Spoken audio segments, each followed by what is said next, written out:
question. Do you believe Canadian laws provide sufficient support for single pregnant women if they want to carry through the entire pregnancy? Canadian laws. Canadian law is pretty absent on the whole topic of,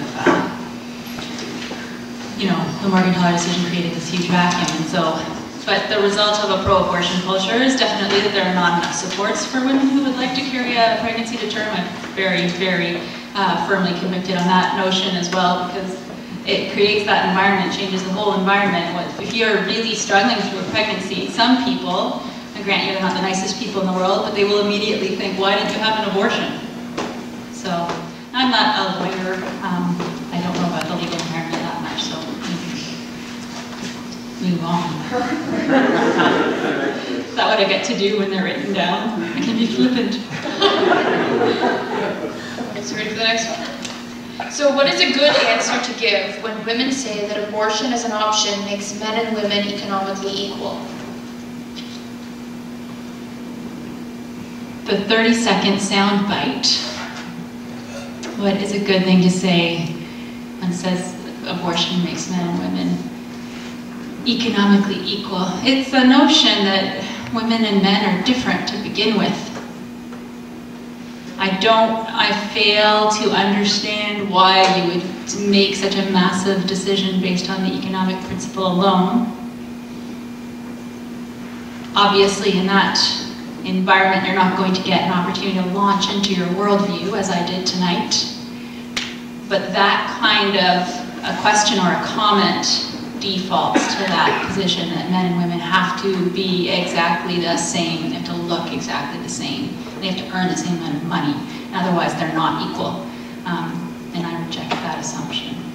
The person who asked that, and I give them that reply, they're not going to find that very compelling, and that's why I have Brigitte. I was just going to say, I would turn the question around. So what makes you think that having a baby will make me unable to earn as much money as you make? See, there's like, there's me, and then there's Brigitte, and she's tough. Alright, so is it pro-woman to force women to have their babies even when they don't want to, and to impose legal restrictions and punishments? Is it pro-woman? Oh, I would never get into the realm of imposing punishments. And pro-woman, pro-life, we are largely libertarian on the team. And so we're not looking at the legal environment.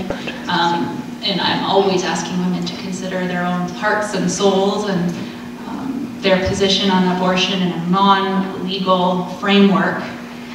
Because the second, it's always my opponents who want me to jump up and say I'm desperate to toss women in jail for having an abortion. And there's absolutely no part of me, and I've never even met a pro-lifer who would think that way. So the idea of keeping your baby is something that I consider to stand well outside of that legal domain. And what would you do if you needed to impose punishments, or you wanted? I don't think in those terms.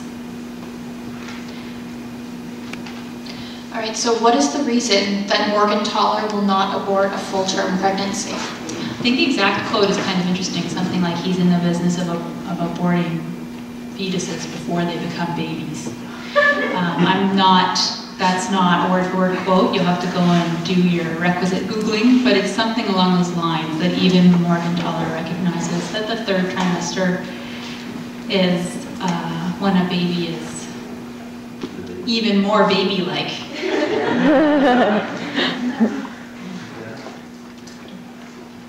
Right, so at what point in your life did you change from pro-choice to pro-life, and why did you do this? I think the point of the whole story is that my family was and is pro-life, but my schooling was not. And none of you will relate to this. I'm sure none of you will relate to this. But if you have a prof and you know what the professor's opinion is, do you not sometimes perhaps consider writing something that they want to hear rather than what you really believe to get the good marks? So I think that there's that pressure that I was susceptible to in high school as I was in university, and that the pro-choiceness of the student world and the learning environment was something that I felt susceptible to, all the while knowing that somewhere deep down, I either didn't think about it too much, or I actually was pro-life, but not really acknowledging it, if that makes any sense. So do you feel the pro-choice side hides behind the fact that they changed the language? They don't say abortion, but reproductive choice. They hide behind language all the time. And if you cannot say what abortion is, and if you cannot say that it kills, and if you cannot talk about what the fetus is, and if you're able to say it's a baby when you want the pregnancy, but then otherwise it's nothing, this is very dishonest, and they move fluidly between these two things. And the discomfort is so high that Michael Ignatieff essentially made an announcement this past week in support of abortion as an element of women's reproductive rights, but he would never say the word. And that, to me, he's a politician, I don't really have super high expectations of the political environment, but that to me, on this topic, that to me is indicative of a very high level of discomfort with the idea and what it stands for. So can you share a success story from someone reading your blog and having a change of heart?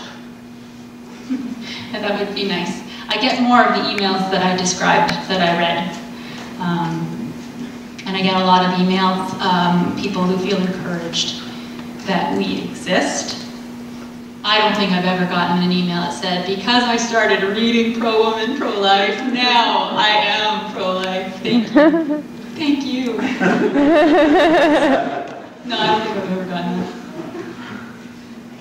All right, so how can we help women who have had abortions?